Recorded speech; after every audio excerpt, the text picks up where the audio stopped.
Good morning and welcome to the Top Flight Show. Stage 2, Battersea Park, an absolutely loaded 10k going off this morning. Now, like with any Top Flight Show, I'm Rich Morell, and it wouldn't be a Top Flight Show without my right-hand man on commentary. And tell you what, he was on time this morning as well. Ladies and gentlemen, Mr. Cameron Ross Boyack, potentially Mr. Punctuality of 2026. New year, new me. Yeah. Yeah, exactly. I don't know why I keep turning up with all this slander anyway. It's people are back home and it's all lies. It's all lies. No, Cam, you're doing a brilliant job. 10 minutes before we went live this morning, cracking effort. That's early. That's early for you. Adaptability, I think, it's second to none. So yeah, going straight on the CV. Yeah, exactly. We're top of the list. So, Cam, we've got an action-packed show lined up this morning. This 10k going off in Battersea. It's absolutely loaded. We are going to get into the elite men's and elite women's start list. But before we do that, let's box off some of the logistics and let's get over to our leaderboard, because we had a fixture earlier on in the year. In January, we had our Newcastle 10k, and we can see our leaders on the Newcastle 10k board there. So we've got Kevin Campbell sat on 25 points at the top there, and Megan Stenhouse on the ladies' side of things. Obviously, we've got a few others in there as well, a few returning athletes as well. One of them today, Dominic Jones and Oscar Sibu-Simmons, both running in Battersea Park this morning, and also Rachel Brown competing as well. So plenty of returning names. Now, in terms of points and the money that we've got on offer today, let's get over to that, because that's a big incentive for the athletes competing in our top flight fixtures, and it is really, really important for this this group of athletes that these races are incentivised. So, race winner is going to be walking away with £200 regardless. Now, this is the key thing with the top flight fixtures. We do have some time incentives there. So if you're on the ladies' side of things and you go sub 34 minutes, you're going to be walking away with some cash as well, which is illustrated in the graphic below there. So first place, you're going to be kicking £200, and then you go under 34 minutes, well, there's another £250 on top of that. On the men's side of things, their time caveat slightly different, 30 minutes for the men. So if you go sub 30 minutes and you finish in third or fourth place, you're still going to be walking away with some cash. Now, course records, very important, because they may potentially go today. There is some course records bonuses out there, £200 for the course record. I don't think the men's course record's going to go, Cam, but I'm pretty confident that we could see the ladies' course record go, which is 32.29 by Jess Gibbon. So yeah, we could see that one go. In terms of chatting on, we've got a quote from Mr. Concise himself, Mr. Chris Parr, and I'm glad we have got a graphic for this quote, because if we asked him to do a video, it'll probably be about 30 minutes long. So yeah, Mr. Chris Parr, race director, really looking forward to this fixture this morning, recounting on previous years where we've had Olympians racing around this course. He's that happy with this course, Cam, that he's gone down there to race himself. And I think it's key that Parzy's picked up on the women's field being particularly stacked, because that's something we've chatted about off camera, about how loaded this ladies' field is. And we'll get into that section shortly. So there's our lovely quote from race director, Mr. Chris Parr. And Chris, best of luck for you in your 10k this morning. So Cam, I feel like I've just been talking for about 3 or 4 minutes here. So let's get into the elite women's field first, because this one is absolutely stacked. We've got some huge names in there, some GB internationals, some great domestic talent. Top of the list, we'll kick things off. Poppy Tank, 32.30, top 30 at the Worlds. Cam, I'm going to hand this over to you. What are your thoughts on sort of her performance this morning, how she's going to approach this one, and some of the other names that jump out to you? Well, just to start off, I think what's key for me is I think that, I spoke to Chris Parr and I said, look, this women's field is absolutely stacked. Like it's definitely the most loaded women's field we've had so far on the Top Flight series to date. And we've been going for a few years now. And I said, why don't we put them as a standalone race so that we can maybe get more footage of the women, see sort of how it folds out throughout the race. And the first thing that Chris Parr said, what was it? It was, well, a few of them have asked to be in with the men's because they're looking for really quick times. Yeah. So if there's anyone who I think who could be a danger of breaking that course record, excuse me, I think it's Poppy Tank. Yeah. She's came off a great run at the European Cross Country Championships, great run at Liverpool, great run at the World Cross Country Championships. Yeah. So it's a multitude of different surfaces, although they're both grass, all three of them. Like the Cross Country Championships at Florida was hard underfoot. Yeah. So she's able to perform over a multitude of different surfaces extremely well. You know, she ran a debut half marathon in September with us in 73 minutes, so she's a winner there. But she's got some stiff competition. You know, Natasha Phillips is here. She's one of our former winners too. You've got Lizzie Wellstead, 32:44 running at her best. I think it's going to be a cracking race, and I think we'll see fireworks today. Yeah, definitely. I think the key thing you said there, talking about the depth and the growth of it. Yes, this is the third year that Top Flight have been running now, but we're seeing it year on year and field on field, the growth. And this, coupled with what's going on in the men's race as well, the amount of athletes that we've got racing that are sub 30 minutes, and there's a big cohort of men that are looking to go sub 29 minutes today. So we'll pull up our men's graphic now and show you some of our leading entries on the men's side of things. We've got Omar Ahmed in there, 28:27. He's our leading man, but closely followed by club teammate Kadar Omar as well, 28:28. So those two are well under that 29-minute barrier. We've also got Jamie D in there, 28:51.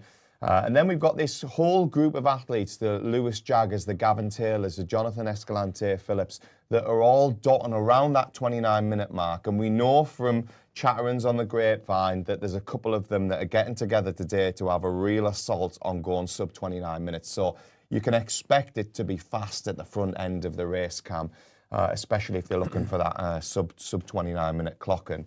And in terms of, you know, the course itself, obviously we're in Battersea Park. We're going to be live from London. Battersea Park is a great course anyway. It's really, really quick.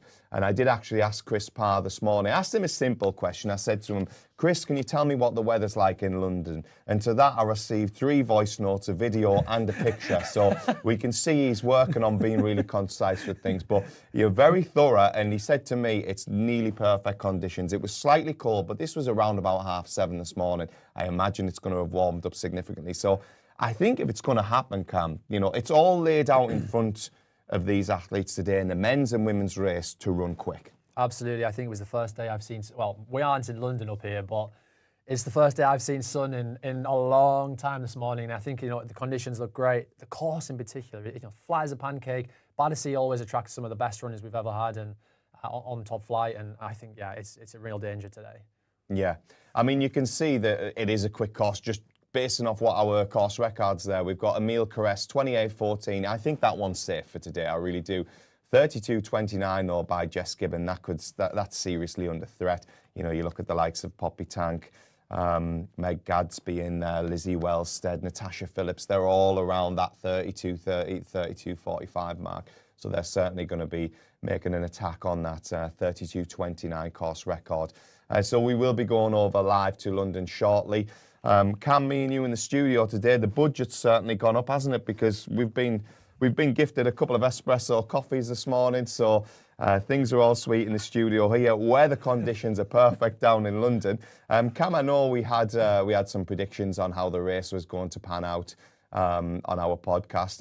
Any sort of changes in mind, given some late entries and things like that? Or you're pretty happy with what you thought on the day?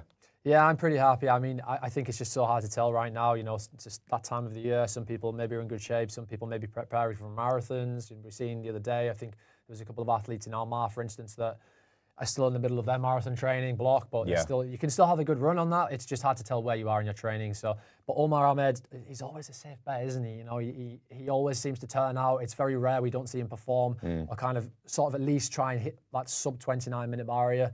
But he's got his training partner as well, Kadar Omar, who's been in really good form in 2025, a 13:41 on the track. And I think that accounts for a lot nowadays, running an outdoor personal best like that. So, yeah, I think it's going to be fireworks. Jamie D in there as well. I think just coming back from surgery, as far as we understand. Yeah. So not expecting him to maybe be at his best, but maybe be competitive towards the start of the race. And another big name that I didn't see in until today was Lewis Jagger. His saying is no swagger, no Jagger. Yeah, absolutely, Cam. I did clock that Jagger raced in Almar as well during the week on Thursday night. So whether he's running on tired legs or whether he's riding the highway from a good performance there, we'll see. So we can see that they're off in stage 2 of the 2026 Top Flight series. We'll flick over to our full screen now, so you don't have to look at me and Cam in the studio for much longer. So, Cam, what I love about this course, I like any course that starts and finishes on a track, to be honest.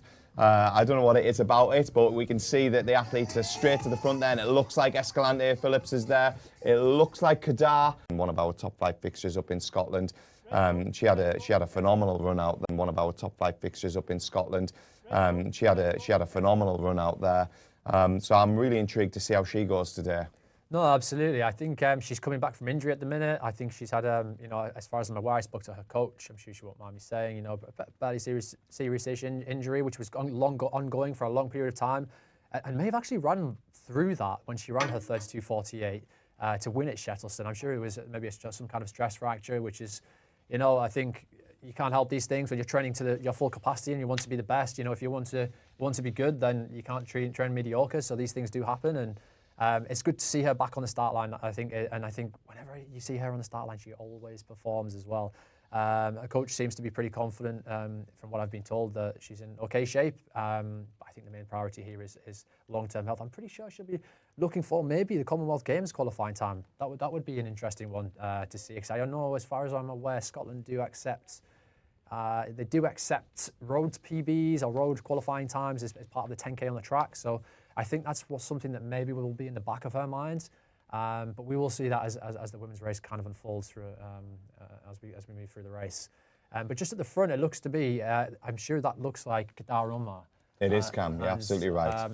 To be honest with you, I think it's great. I think, to be honest, the one person I think will be ecstatic to see this being pushed along at a decent pace is the man himself, your favourite man of the Top Flight series, Mr. Jonathan Escalante Phillips, who's been very strong in his words, putting out there his target and his goal of going sub 29 minutes. So it's no surprise to see him there at the front and kind of straight to the front himself after Kadar Omar took his foot off the gas. He's not going to let this one slow and turn into a tactical race, because I think sometimes when you're an athlete, all you need is if you've got your own personal goals, and like say for instance, someone like Jonathan Escalante Phillips, if his personal goal is to run 29 minutes, it might, winning the race might not be at the forefront of his mind. It's just to get that time on the board, and sometimes that means, you kind of have to sacrifice a little bit of your energy, try to keep making sure the early stages of the race go through in the splits that you're looking for. Yeah, absolutely, Cam. I couldn't agree more with that. And yeah, like you rightly said, it is Kadar Omar that was on the front, and Jonathan Escalante Phillips has wrestled that lead off him at this early stage. Now, Cam, what you will notice about this, and if you're watching at home, is the pack is not together. This isn't a packed race at the moment now, so this means this isn't going to boil down into a tactical affair. They've really hit this one hard. Look how strung out that race is. And when I say it's strung out with athletes that are all capable of going sub 30 minutes here, that have ran around the 29:15, 29:20 mark, some sub 29 minutes in there. So that just shows the pace that Kadar Omar and Escalante Phillips are hitting at the front there. I have got their first kilometre split. They were on for about a 2:49 through that first kilometre, which is around about the 28:10, 28:15 mark. They will slow. They're not going to maintain that for 10K, I don't think. But what I will say is they've hit this one with real intent. Now on to our second stream there.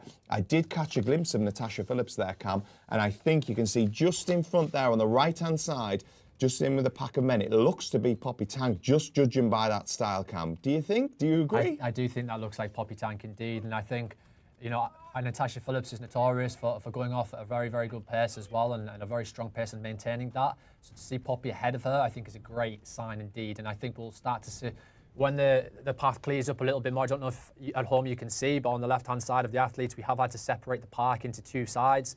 So the bikes will struggle at the start in the women's section with how crowded the pack is to get some real good footage. But as the race moves on, I think we'll get a real insight as to sort of how Poppy's moving, how Natasha's moving, how they're feeling.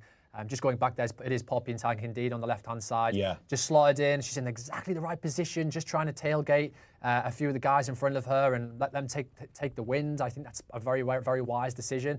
And I think what you'll often see is, and I think this is a bit of a repetitive pattern here, is that Poppy is obviously an elite athlete. She kind of knows what pace she wants to hit, and she'll probably move through the field. No disservice to the guys in front of her, but I think that sometimes maybe the guys in that sort of area of the field do sometimes go off a little bit too quick and misjudge it. And I would like to think that we will see Poppy moving through the field as the race develops.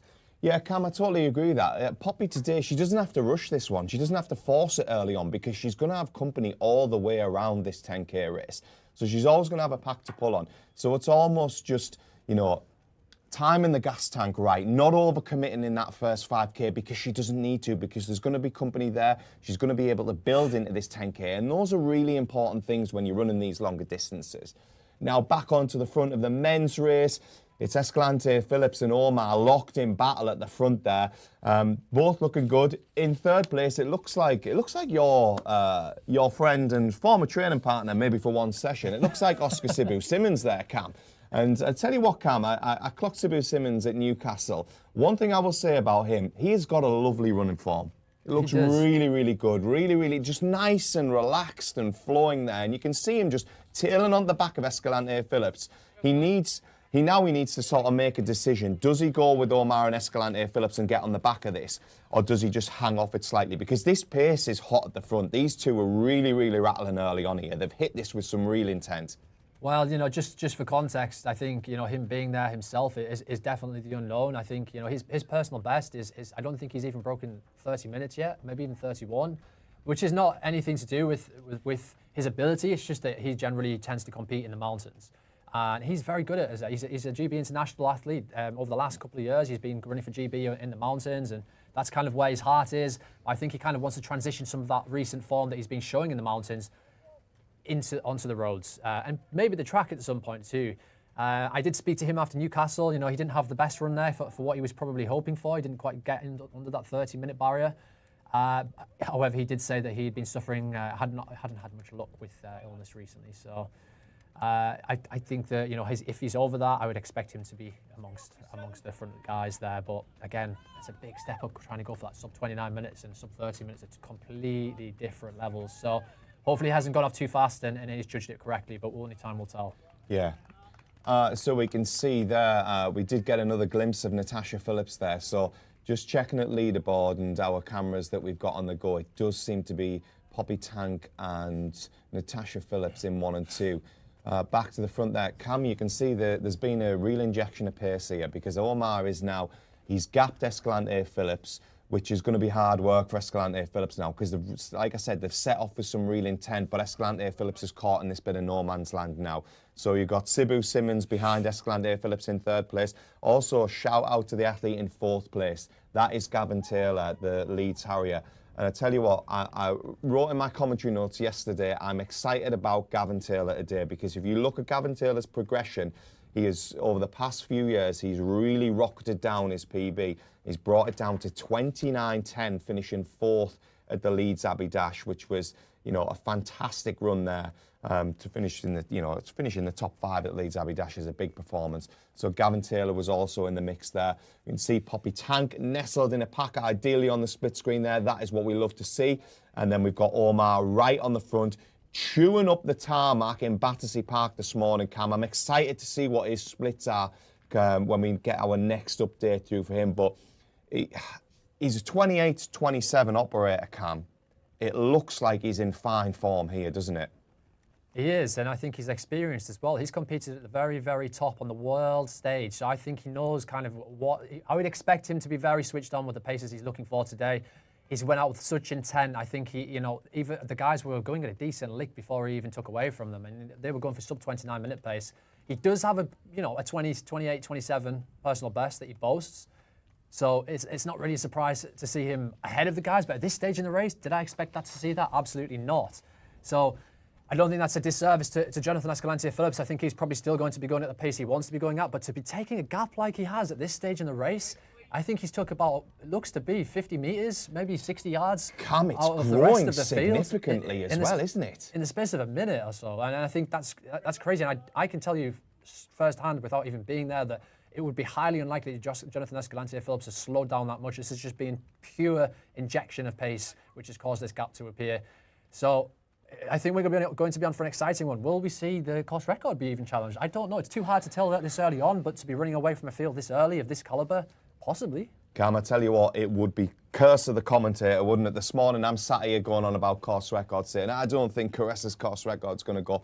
We'll get a better feel at 5K, but if Escalante Phillips is operating at sub 29 minute pace, which was the intent, then there's great signs from what's happening at the front. We can see Poppy Tank there, our leading female. Cam, she's looking really relaxed there. Shoulders are nice and relaxed. good arm carry, good knee lift on her. She's got a group of athletes just in front of her, a couple just behind her as well. This is perfect. And it is always good sitting in a pack and being able to switch off, but equally you don't want to be tight, rammed into a pack, do you? Because you're sometimes checking your stride and thinking about what the other athlete's next move is going to be, just in case you clip the back of them. So you couldn't write this one for Poppy Tank right now. She is primed and in a perfect position, and you know she's chipping away at this lead, and she's having a good run so far, Cam. Indeed, I think she's definitely got some personal goals there. I think, you know, there's one thing, and do you know what the beauty of racing is that you have your own personal goals in terms of your own times, but also you've got records as well. We've got, like we say, we keep talking about the record, and that is purely down to the fact of how good she's running and the caliber of athlete she is, and the fact that is it's in real danger today, that course record. Or sorry, should I say the whole run-through record is in real danger, not just the course record.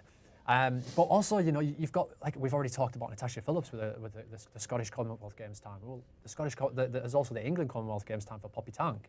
Maybe she's trying to break that. I don't know. I would have thought so. That's something she's definitely capable of getting at some point this season. And I think there's not more of a perfect day to do that. It's nice and cool outside. The sun's out. It doesn't look like there's a breath of wind there. She's got guys all around her, people all around her to help try and pull her along, and she can start moving through the field as things start to progress. When we get to about halfway, I think, like I say, I think that's something we'll probably see. And I think although we should see her moving along with the rest of the people in the pack, she's definitely still running her own race. And I look forward to seeing where this sort of goes and then develops as the race goes on. Yeah. So for you guys that are watching at home, me and Cam have got the YouTube app open in the studio, so feel free to jump on the comments and ask us any questions you've got about the field, about some of the athletes running, or just as any athletes that you want to give a shout out to. Me and Cam will do our very best to get those put across during this broadcast. So yeah, please do engage with us on our YouTube channel this morning. Plenty of action to come from Battersea Park, and you know, a big weekend of athletics, Cam. We've got the British Indoor Champs going off this weekend as well. Obviously, this takes precedent over the Indoor Champs in terms of a hierarchy of levels of event here. This top flight fixture that we're looking at this morning, but yeah, an action-packed weekend of athletics, and you know, what a way to kick things off with a 10k around Battersea Park on a sunny Saturday morning. I didn't think I would be saying that, Cam. Sunny Saturday morning. Pretty cool. Yeah. Right in the centre of London, which is, for someone like us anyway, who's never there, it feels like a bit of a novelty, doesn't it? Yeah, I mean, I've never raced at Battersea Park. Never raced at Battersea Park. I've always I never raced there. I've run around there. Raced in London quite a bit, but never down in Battersea Park.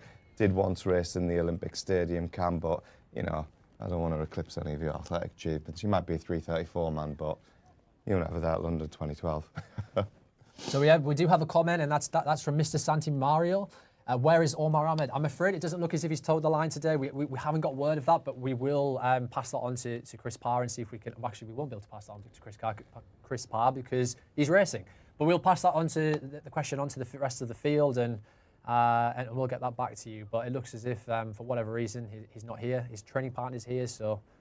Maybe some sort of illness or injury, or maybe he's just decided it's not the right time for him to go. Yeah, Cam, I'm not quite sure what's happening with Omar Ahmed, whether there's some injuries in camp or whether he's just building back up, because he raced a lot in 2025.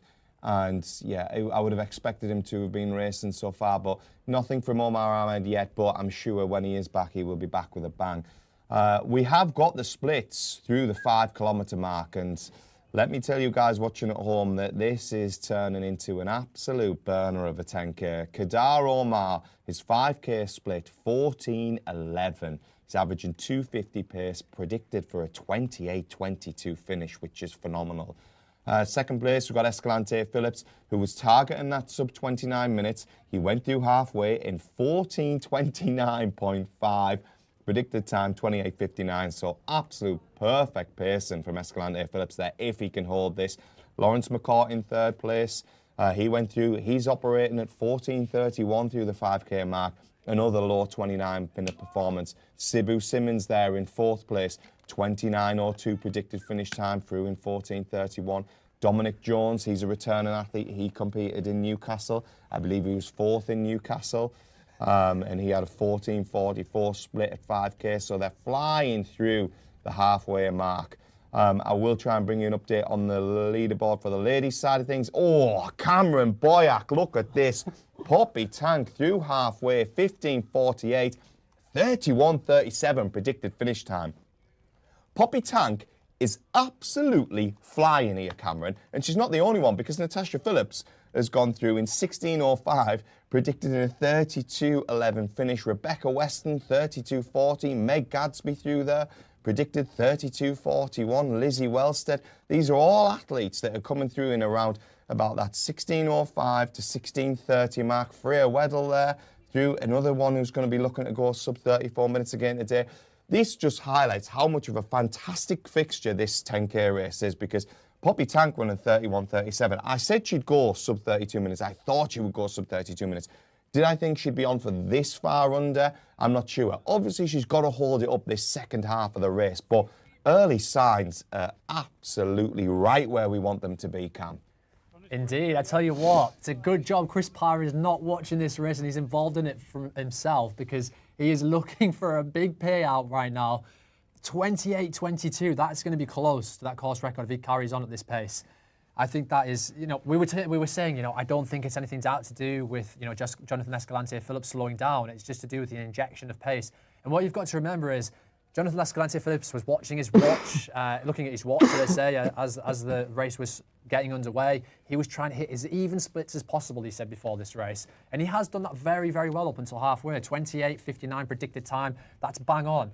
So that means that Kodar Omar has picked the pace up significantly. He's in the last 2 kilometres. He's took almost 20 seconds out of just Jonathan Escalante-Phillips in a few kilometres. That is fast. And he doesn't look as if he's slowing down either. He still looks relaxed. He's nice and smooth and bouncy. That's one thing I'll give to him about Omar. He's very, very smooth. Yeah. And I think that's no surprise with his running style. Nice and fluent. The stride's good. The foot plant's pretty much bang on, straight onto the forefoot of his feet. Nice forward, relaxed style.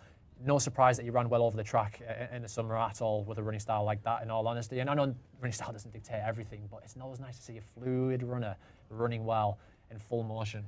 Yeah, Cam, you know what, as you're talking there, I'm watching him, I'm thinking he looks absolutely phenomenal at this stage in the race. And what's going through my mind is his split at halfway. Did he just feel out that first couple of K, and then it's been a case of, right, hammer down, I'm really pushing this now? Because, yeah, he's predicted a 28:22 finish if he can maintain that pace. Can he actually close his second half of the race out even quicker?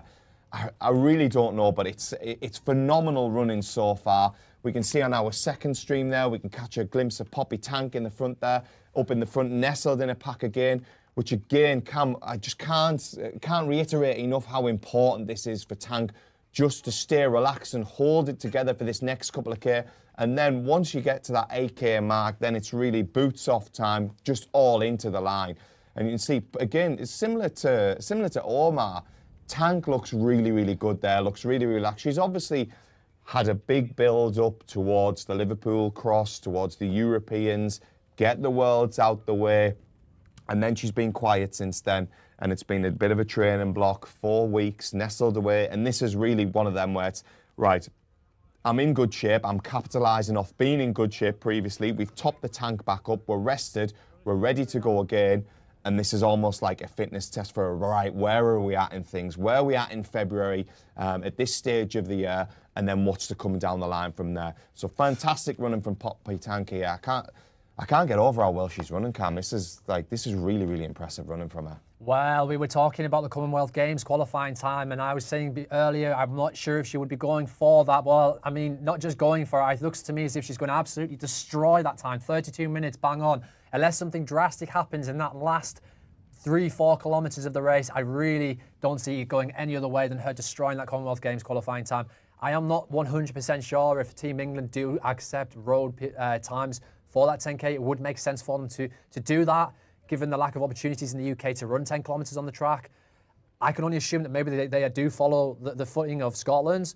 And also Natasha Phillips is also a bang on for that Commonwealth Games qualifying time too. So that would be an absolutely fantastic feat for this race, and everybody else competing as well, to be amongst two athletes who are most likely going to destroy those qualifying times, and maybe we'll see them on the track this summer in Glasgow in the 10 kilometres. At this rate, it looks to be like that could be a big possibility here.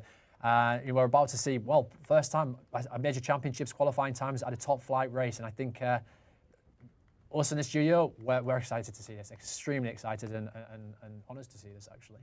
Yeah, Cam, that's a really good point, that actually. We could see some qualifying times achieved in this top flight fixture this morning. Like I said, it's just key now that we're getting to the real sort of crunch end of the race for Poppy Tank now. She's moving into that, that last, probably she's coming into around about that last 3 kilometres now. So this is where the mental battle starts as well. I think early on, you're fresh into the race. This is where the hurt is really going to be starting to creep up on her. But also, she's still got a couple of miles to go. So the psychological battles will start now. But like I've said many times, she's almost just got to switch off and just latch onto them athletes in front there. We will obviously be able to get another split coming through for Poppy Tank. We've got the men's splits through at 7.4k. Kedar Omar. It does look as though the pace has dropped slightly. We're still on for a really quick performance though. He's due 7.4k in 21 minutes. So predicted time though, 28:27. Lawrence McCourt has moved through into second place. He's with Escalante Phillips. They're both through the 7.4k mark in a similar time. And Sibu Simmons as well. He's not a million miles behind them. He's operating around about 2:56 per kilometre pace. So looking to come in under 29:30 there. So that would be a big run for him, Cam. Got Tom Chandler up there, Dominic Jones as well. Ben Cole up there, 29:35. There's a lot of athletes. There's at least, we're looking at least 10 athletes going sub 30 minutes this morning, at least. But on the front, Kedar Omar, it's been a bit of a front-running performance, hasn't it, Cam? He's took this race on from about, 2.5k, do we think? He hit the front? I think I actually think it was more around about, 2.5 to 3k. I think he definitely sat in for the first quarter of the race. And then just took off, Was that, the pace has dropped slightly? Not too much. I mean, in the last, quarter of the race, he's only dropped, the pace has dropped maybe 4 to 5 seconds, which isn't too bad, really, because that's kind of the hardest part of the race, between halfway, psychologically between halfway and 75% of the race. That could be possibly the hardest part of the race when you're starting to suffer a little bit, you're starting to hurt, and you still feel like you've got a little way to go. When you get into that final part of the race, although you're hurting, you can get that second breath because you're near the finish line. So maybe we'll see the pace increase slightly. It's too hard to tell at this moment, but I think it definitely looks as if we're on for sub 28:30 unless he really slows down. But I wonder if that surge that he put in was almost too much too soon. And I wonder if we're starting to see the latter effects of that right now. Possibly not, because he has maintained it to a degree, but still exciting. Yeah, it's one to think about, Cam. He's an experienced athlete, so you'd expect him to know himself inside out at this stage in his career. But, things happen in races and, maybe athletes can get a little bit carried away. It's like what we were saying about Poppy Tank. She doesn't need to force this one. She doesn't need to rush it because she's got 10k to, exert the energy tank smoothly throughout that. And she's doing a fantastic job of that. And an update on Poppy Tank, she's through 7.4k and she's still operating at around about a 31:42 predicted time. So again, she's still sub 32 minutes. Natasha Phillips in second place there, looking to come in around about the 32:14 mark. So if Natasha held this, Cam, that's a 30-second PB for Natasha Phillips there. Meg Gadsby, third place, she's predicted sub 33 minutes. Rebecca Weston, fourth place, she's predicted sub 33 minutes there. So those front four women really operating at a really fast and high tempo here. Back to the front of the men's race, and Kedar Omar, he's chipping away, Cam. He's had it all his own way this morning. He's worked for it. He's worked really, really hard for it, but he's got himself out there on the front. And Cam, I tell you what, if you're running 28:27, 28.5 minutes, pretty much solo from the front, it shows that you're in some special shape, doesn't it? You get in a road race, like say a Valencia or something like that. I wonder what Kedar Omar can do, because some athletes don't particularly perform any different to how they do when they're racing in a competitive race and they're in a pack. But, it always pricks a bit of interest to me when I see these solo performances and I think, I wonder what they would have done in X, Y, and Z race. No, absolutely, indeed. But I think, you know, a day like today, he's kind of, you know, he's got a bike in front of him, which he can try to, although it's not pacing him, we will reiterate that. Couldn't get my words out there. We will emphasise. We'll emphasise that. Yeah. We'll move it to that. You know, you can just see him. He keeps creeping up on the bike, and it's almost as if he's putting surgeon after surgeon after surgeon. Because I can see the guy on the bike, the lead bike, will take a peep to his left, and he's like, oh, and he starts riding harder to try and get away from him. And I do think that the pace has increased actually, and his cadence has definitely increased over the last 1 kilometres. Because I was a little bit concerned after the 7.4k split, where he was on for 28:27, and he slowed by around about 4 seconds, I think it was. And I was thinking, you know, his pace looks as if it's dropping slightly back. And then I did say, you know, when you get into the very latter stages of the race, you do sometimes get a bit of a second wind. You know, psychologically, you're coming towards the end of the race, you start emptying the tank out, and he's really starting to get to that place now. We will soon see him coming onto the running track and round to the finish. And I wouldn't be surprised if that pace is under the 28:27 he was predicted at 7.4k. Yeah, he's looking serene now, Cam. He's looking really relaxed. But like you say, that cadence has certainly increased, and he knows that he's coming towards the finish of this 10k. And it's been a hard-fought 10k for him in terms of clocking the distance by himself. He hasn't had the competition around him to really push him. Escalante Phillips was having a fantastic run early on, and what I respect about Escalante Phillips in this attempt here is he got out there and he really committed to what he intended to do. He said, I want to go sub 29 minutes, and he set off with intent. And, you know, Kadar Omar went to the front, and Escalante Phillips had some decisions to make early on in that race. Was he going to go with it? And he did go with it. And I think that shows real bottle from Escalante Phillips to, you know, to really attack a 10k race like this. Unfortunately, couldn't hold this man back, and he's been on another level today.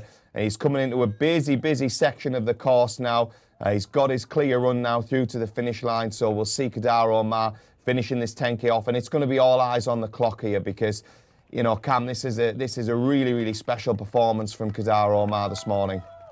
It is indeed. He's just coming round onto the track now. It says we're on 28:27. Is that accurate or not? It's too hard to tell right now.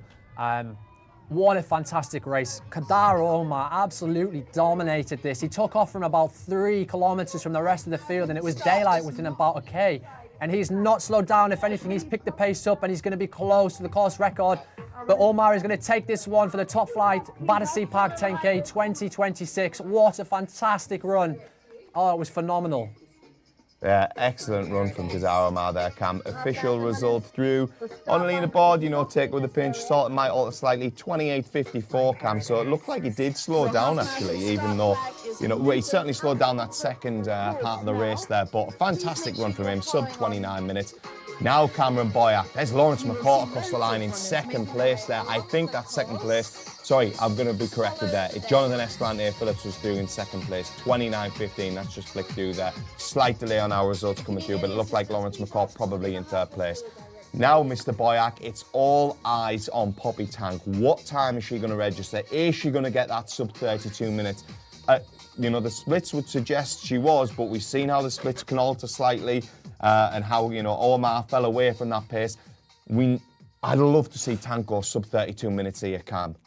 Oh, very much indeed. I think she's definitely on for that. I would be surprised if she slows down. You know, we were saying about, Kadar Omar, he took off very quickly, had that big surge, and then all of a sudden, you know, the pace sort of dipped after about halfway, and I think that definitely didn't help. You know, maybe probably put a bit of lactate in the system, and you know, when you're getting to halfway and you're already starting to feel it, I think it then becomes a bit difficult. But Poppy Tank, she's a different kettle of fish right now. She's competing on the world, the European stage over the last few months. The experience is definitely going to help her. Yeah, 100%. And while we're waiting for Tank to come through the finish line, I'll recap some of the men's results. We did have Escalante Phillips in second place.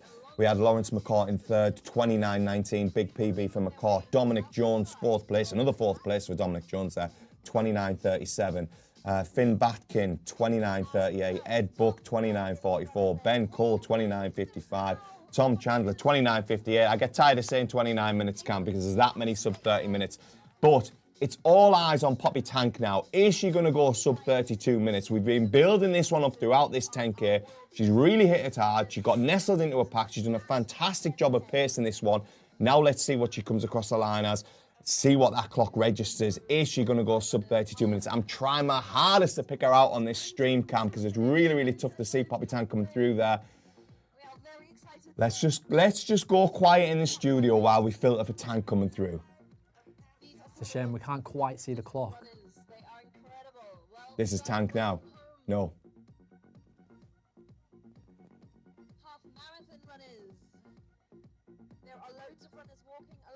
So me and Cam are waiting with bated breath in the studio to see Poppy Tang come across the line here. I am really on the edge. It's really hard to pick result through now. So Poppy Tang, fantastic run from there, taking the win there. Poppy Tang across the line, 32.10 unofficially there for Poppy Tang. So brilliant performance from Tang there. Natasha Phillips across the line there in second place as well. That's a strong run a strong return and run for Natasha Phillips. 32.33 across the line in the end for Natasha Phillips there. A personal best, I think, for Phillips, Cam. Can we confirm that from our commentary notes here? 32.48 was her previous personal best on the roads there. So a brilliant run from Natasha Phillips and a great return to form. Poppy Tang, 32.10, Cam. Well, I'll tell you what, Cam, it's a win and it's a course record and it's sub 34 minutes. So it's a good payday for Poppy Tang. It's it's been an impressive run. I'm a bit gutted she didn't manage to get under 32 minutes because it was certainly on at the halfway mark. You see Chris Parr there congratulating Poppy Tang there on her victory. Third place we had Meg Gadsby across the line, 33.06 finish for Meg Gadsby. Rebecca Weston in fourth, 33.12. So some real strong runs there, Cam, on the men's and the women's side. Obviously, Kadar Omar, 28.54 for the win. Cam, give me your first thoughts on this Battersea Park Stage 2 fixture of the Top Flight Series for 2026. I mean, I know we're only on the February. I'm looking at my watch. Should know this. February the 14th. Valentine's Day. You should know this, yeah? I should know Surprised you this. didn't come in with your roses today. They're outside, mate. There was that many when I turned up at the studio. It's crazy. The producers were going wild. They said the door's been going all morning. That's why the coffee was waiting for me when I got in. Yeah, I pull a few strings, mate. No, I think what a race. I'm ecstatic for Poppy Tang. I thought that was a fantastic run. 32. 32.10. I thought it was, yeah. So, I think just that, I'm a little bit gutted for her. I think it was just outside the Commonwealth time, but I think that to start the year off with a time like that, yeah. I think come April sort of time, I don't know when she'll kind of attack a 10K next, but I think if she, in the next couple of months, maybe, but she's transitioning probably now to the roads maybe, and obviously with the track in the summer too, I would like to see, I think that she'll go under that 32 minutes quite comfortably, to be honest with you. Yeah. And I think that on the road as well, 32.10 is just, I think that at this time of year, I think it just shows the shape she's in. And, if she stays healthy, I think she's going to improve on that a lot. And I'm Natasha Phillips as well. Big personal best. Yeah. Big personal best. Again, coming back from injury. And I think that will probably give a lot of people at home hope that when you're going through a bit of a struggle, because I know personally after speaking to her coach on a regular basis about her, where she's at in her training and also, where she's at with her injury. She had this injury on and off for a long period of time, and I told you she was racing through it at Shettleston apparently. They weren't quite sure what it was. Eventually, a scan diagnosed that she had the injury she did, which I won't go into but to come back like that, again, I'd like to think that she's going to go well faster than that as the year goes on. What about for the men's though? What did you think about that? Yeah, I think on the men's side of things, I would have liked to have seen a little bit more racing, but then equally, I can't grumble at someone going out and running 28, sub 29 minutes across the line there, because that's fantastic running from Omar there. So I like to watch a race. I really do like to watch a race unfold and the tactics unfold. And I think when you're commentating on an event like that, it makes your job so much easier because there's so many little nuances, little movements, little things to pick up on what athletes are doing, the way their posture in the pack and things like that. But can I appreciate someone going sub 29 minutes in a bit of a solo effort? Absolutely. That was a phenomenal run from him. Hats off to Escalante Phillips. I think, Cam, he's just snuck a PB there. I'm going to refer over to my notes. 29.16 was his personal best before that. Unofficially 29.15 across the line there. So a slight PB for Escalante Phillips. I'm sure he'll be disappointed with that. I do think that sub 29 minutes will come. He just needs to keep chipping away and working, working at these 10Ks and getting in these races. And this quality of race as well is going to be key for Escalante Phillips. Lawrence McCord, big personal best. Really good run from him. Fresh off a little camp in Portugal, a little bit of warm weather. Although he did tell me it was raining quite a lot when he was there. No change to the UK. And then Dominic Jones, a returning athlete as well. He competed in Newcastle. He had a good performance there as well. So, on the men's side, we've seen a lot of sub 30-minute runs this morning. I think that is really, really good. And it's good to just show that, Top Flight is putting on these races with so much depth in it. And again, you look at over at the women's side and, look at these times that we're seeing on a Saturday morning fixture in the Top Flight series. So, yeah, overall, some fantastic performances there. And, yeah, I think highlights, Omar and Poppy Tank, but also the return of Natasha Phillips as well, because I thought, like you said, that was a fantastic performance from her. Indeed. And I think that will probably bring us on to the next series. our next fixture. We are going to Surrey. We're going to Surrey for a half marathon, and we're doing that on March 22nd. So as always, this will be live streamed. Me and Mr. Boyack will be in the studio. Or will we be in the studio? Potentially. We'll potentially be in the studio. Well, I will anyway. I'm not sure about Mr. Boyack. He'll probably be late even if we are.